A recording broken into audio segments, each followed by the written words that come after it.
Hello everyone, welcome to my channel accounting expert. आज हम 11th class की accounts का चैप्टर 1 इंट्रोडक्शन टू अकाउंटिंग का पार्ट 4 पढ़ने जा रहे हैं। लास्ट पार्ट्स में हमने देखा था characteristics of accounting, meaning of accounting, users of accounting. Then हमने देखा ऑब्जेक्टिव्स ऑफ अकाउंटिंग। आज हम पढ़ेंगे रोल ऑफ अकाउंटिंग। तो अकाउंटिंग का रोल क्या है, हमें अकाउंटिंग की ज़रूरत क्यों पड़ती है। ठीक है, तो बेसिकली हमें अकाउंटिंग की ज़रूरत पड़ती है for measurement in terms of money. ना कि अकाउंटिंग में टर्म्स आते हैं मेजरमेंट के, सेंटीमीटर, किलोमीटर एंड ऑल, ये सब नहीं आता है। अकाउंटिंग में हम मेजरमेंट का मतलब होता है कि it should be measurable in terms of money only. Then उसके बाद उसका classification, summarisation, analysis and reporting, ये सब हमने डेफिनेशन में पढ़ा था। उसके बाद कैरेक्टरिस्टिक्स में भी हमने यही पढ़ा था कि अकाउंटिंग का रोल क्या है, अकाउंटिंग की ज़रूरत हमें क्यों पड़ती है, ताकि हम ट्रांजैक्शन को मेजर कर सके, उसे क्लासीफाई कर सके, उसका समराइज हम कर सके, एनालिसिस एंड रिपोर्ट कर सके हम उसके यूज़र्स को। यूज़र्स में भी हमने देखा था इंटरनल एंड एक्सटर्नल, दो यूज़र्स होते हैं। ठीक है, तो मेन रोल क्या है अकाउंटिंग का कि हमारी जो इतनी सारी डाटा होती है, इंफॉर्मेशन होती है हमारे पास, उसे हम मीनिंगफुल इंफॉर्मेशन में कन्वर्ट करके in the form of reports and statements हम उसका फाइनेंशियल पोजीशन, कंडीशन हम बताते हैं एंड रिजल्ट्स हम यूजर्स को देते हैं कि एंटरप्राइज का, बिजनेस के ऑपरेशंस का क्या रिजल्ट आया, वेदर इट इज़ प्रॉफिट और लॉस, हम वो सब यूज़र्स को इन्फॉर्मेशन देते हैं। इसीलिए इसे लैंग्वेज भी कहा जाता है बिजनेस की। Accounting is a language of business. अब हम घर के काम करते हैं तो उसमें हमें अकाउंटिंग की ज़रूरत नहीं पड़ती है, लेकिन बिजनेस में हमें अकाउंटिंग की ज़रूरत पड़ती है, क्योंकि accounting is a language of business. उसके बाद है कि हमें ये जो अकाउंटिंग है यूज़र्स को वेरियस टाइप की क्वांटिटेटिव इंफॉर्मेशन देती है। It also performs the service activity by providing quantitative financial information that helps the users in various ways. तो आइए देखते हैं different roles of accounting at a glance. एक ग्लांस में हम देख लेते हैं कि अकाउंटिंग का रोल क्या क्या है। तो अकाउंटिंग काम करता है एक टूल की तरह। जैसे कि एक टूल है मेजर करने के लिए, classify, summarise, analyse and report. Report किसे करते हैं? यूज़र्स को। फाइनेंशियल ट्रांजैक्शंस हम रिपोर्ट करते हैं यूज़र्स को। इंटरनल एंड एक्सटर्नल हम पढ़ चुके हैं। तो ये काम करता है एक टूल की तरह। ये लैंग्वेज है, मैंने अभी बताया था आपको कि ये अकाउंटिंग इज़ अ लैंग्वेज जिसके थ्रू दो बिजनेस में आपस में बातचीत होती है।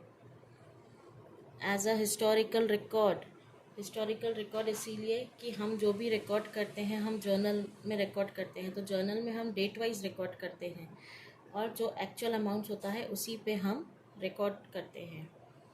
Accounting is viewed as chronological record, line wise, क्योंकि हम डेट पे रिकॉर्ड करते हैं, और financial transactions of an organisation, actual amounts involved. जो अमाउंट्स में ट्रांजैक्शंस होते हैं वही अमाउंट हम रिकॉर्ड करते हैं डेट वाइज।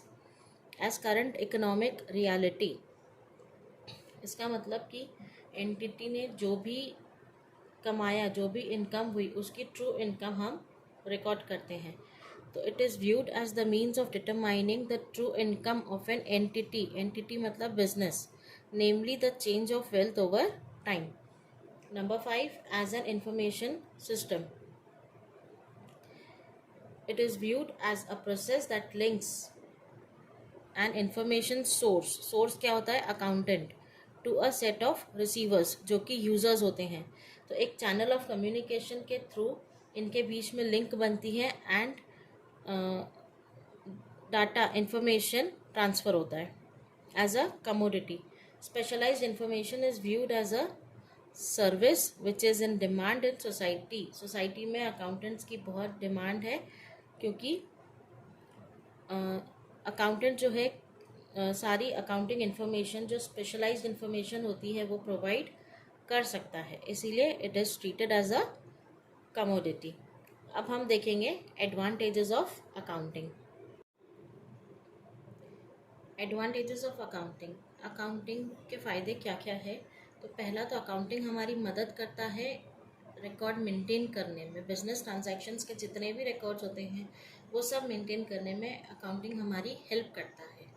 उसके बाद है इंफॉर्मेशन, मीनिंगफुल इंफॉर्मेशन हमें प्रोवाइड करता है ताकि हम इंटरनल एंड एक्सटर्नल यूज़र्स को प्रॉपर इंफॉर्मेशन दे पाए हमारी फाइनेंशियल एक्टिविटीज़ के बारे में। उसके बाद हमें नेट रिजल्ट्स के बारे में इंफॉर्मेशन मिलती है, जैसे कि प्रॉफिट या loss at the period and जो भी होता है वो हमें net result at the end बताता है, वो हमें पता चलता है अकाउंटिंग की मदद से। फिर उसके बाद हम मतलब मैनेजमेंट जो इकोनॉमिक डिसीजंस लेते हैं उनके लिए ये इन्फॉर्मेशन यूज़फुल होती है। तो ये इन्फॉर्मेशन कौन देता है? अकाउंटिंग। तो इसका मतलब अकाउंटिंग का फ़ायदा एक ये भी है कि अकाउंटिंग जो हमें इन्फॉर्मेशन देता है वो उससे हम इकोनॉमिक डिसीजंस भी ले सकते हैं। उसके बाद हम कंपैरेटिव स्टडी कर सकते हैं कि पिछले साल हमने कितना प्रॉफिट कमाया था और इस साल हमने कितना कमाया है, या पिछले साल हमारा नुकसान था, क्या वो नुकसान कवर अप हुआ या नुकसान और हो गया, या हमारे सेल्स कितने थे, हमारे खर्चे कितने थे, हम पिछले साल और करंट ईयर में हम कंपेयर कर सकते हैं। उसके बाद है यूज़फुल इन्फॉर्मेशन हमें प्रोवाइड करता है अकाउंटिंग, ताकि हम ये देख सकें कि क्या मैनेजमेंट जो है वो एंटिटी बिजनेस के रिसोर्सेज प्रॉपरली यूज़ कर पा रहा है कि नहीं इन अचीविंग जो गोल्स होते हैं कंपनी के, जो गोल्स होते हैं क्या मैनेजमेंट उसे अचीव कर पा रहा है या नहीं उस इंफॉर्मेशन से। तो अकाउंटिंग मदद करता है ऐसी यूज़फुल इंफॉर्मेशन देने में मैनेजमेंट को, ताकि उनका डिसीजन मेकिंग स्मूथ हो जाए। उसके बाद है जो फैक्चुअल और इंटरप्रेटिव इंफॉर्मेशन होती है ट्रांजैक्शंस की, वो अकाउंटिंग हमें प्रोवाइड करता है ताकि हम प्रेडिक्ट कर सके, हम कंपेयर कर सके, हम एवेल्युएट कर सके कि एंटरप्राइज का अर्निंग पावर क्या है। Point number 8, helps in complying with certain legal formalities, जैसे कि इनकम टैक्स हो गया, सेल्स टैक्स रिटर्न्स हो गया, ये सब तभी पॉसिबल है जब हमारे पास प्रॉपरली मेंटेन्ड अकाउंट्स होंगे। उसी से हम इनकी रिक्वायरमेंट्स जो भी लीगल रिक्वायरमेंट्स होती है उसे हम कंप्लाई कर सकते हैं जब हमारे पास properly maintained books of accounts हैं। उसके बाद है हमारी मदद करता है परचेज प्राइस डिटरमाइन करने में in case of sale of business through accounting records. उसके बाद serves as an evidence in legal proceedings. कई बार लीगल प्रोसीडिंग्स होती है जहाँ पर हमें अकाउंट बुक्स ऑफ अकाउंट्स हमारी देनी पड़ती हैं, तो ऐसी जगह जहाँ पर हमें बुक्स ऑफ अकाउंट्स देना है एज एन एविडेंस, हमारी बुक्स ऑफ अकाउंट्स काम आती है इन लीगल प्रोसीडिंग्स। इसके बाद हम देखेंगे limitations of accounting. Limitations of accounting, point number 1, historical in nature. इसका मतलब ये है कि हम जो भी रिकॉर्ड करते हैं वो हिस्टोरिकल होता है, क्योंकि हम करंट मार्केट वैल्यू हमारे असेट्स और लाइबिलिटीज़ की पता नहीं कर सकते। ठीक है, हमें जब भी चाहिए हम पुराना हिसाब किताब देखेंगे, हम करंट का देख ही नहीं सकते अकाउंट्स में। उसके बाद है only non monetary transactions are recorded. Only monetary transactions are recorded. Non monetary transactions record नहीं किए जाते हैं, जैसे कि मैनेजमेंट का रेप्यूटेशन क्या है, लेबर ने स्ट्राइक ले ली तो हमें नुकसान हो गया, कितना हुआ, ये हम रिकॉर्ड नहीं कर सकते। उसके बाद है इन्फ्लुएंस्ड बाय पर्सनल जजमेंट। अब हर किसी का जजमेंट अलग अलग होता है अकाउंट्स को लेकर। मैनेजमेंट अपने हिसाब से सोचेगा, फिर गवर्नमेंट अथॉरिटीज़ अपने हिसाब से सोचेगी, जो इन्फॉर्मेशन हम प्रोवाइड करते हैं यूज़र्स को वो सब अपने अपने जजमेंट के हिसाब से उन्हें नीड होती है अकाउंट्स की। तो इसीलिए जो अकाउंट्स है वो इन्फ्लुएंस बाय पर्सनल जजमेंट है। किसी के लिए कुछ इन्फॉर्मेशन यूज़फुल है तो किसी के लिए कुछ इन्फॉर्मेशन यूज़फुल है। इसी तरह accounting is influenced by personal judgements. फिर है डिफरेंट अकाउंटिंग प्रोसीजर्स। अब अकाउंटिंग की प्रोसीजर्स डिफरेंट कैसे होती है। अब जैसे हमें स्टॉक काउंट करना है तो स्टॉक के मेथड्स होते हैं, फीफो, लीफो, ये सब हम आगे देखेंगे। उसके बाद डिप्रिसिएशन है, एसएलएम है, डब्ल्यूडीवी है, रिड्यूसिंग बैलेंस मेथड है, ये सब जो है ये हम देखेंगे आगे। जो मेथड्स है कंपनी अपने अपने हिसाब से फॉलो करती है जिसको जैसा प्रॉपर लगता है, एंड ऐसा नहीं कि एक ही पे स्टिक हो जाए, ये चेंज भी हो सकता है ना। तो Number 4, different accounting procedures. On several occasions, enterprises resort to alternative accounting procedures, which are often equally acceptable as other accounting procedures.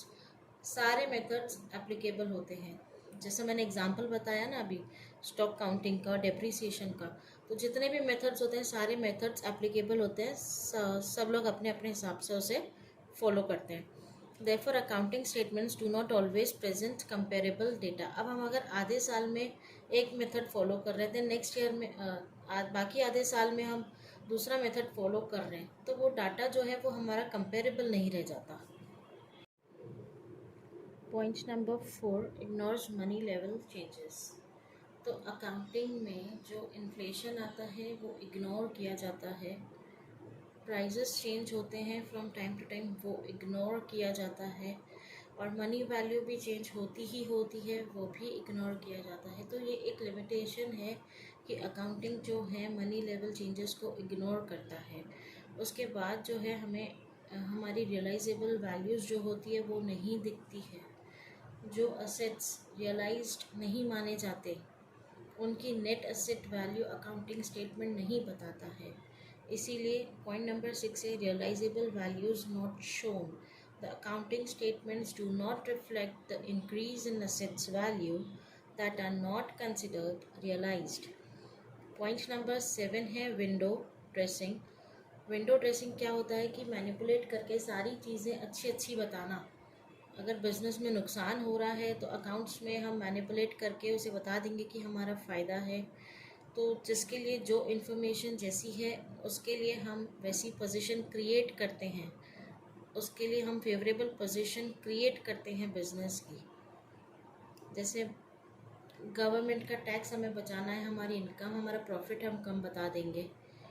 उसके बाद अगर बैंक में हमारी बैलेंस शीट जा रही है तो हम वैसी फेवरेबल पोजीशन बता के बैंक में हम दे देंगे। तो इस तरह विंडो ड्रेसिंग की जाती है, ये भी लिमिटेशन है। Point number 7, window dressing. Window dressing is the practice of manipulation of accounts to present a more favourable position of the business. Therefore, it is difficult to take correct decisions on the basis of such information. ऐसी information के भरोसे correct decision लेना बहुत मुश्किल हो जाता है। Thank you all, thank you so much for listening me. मिलते हैं नेक्स्ट पार्ट में। Thank you.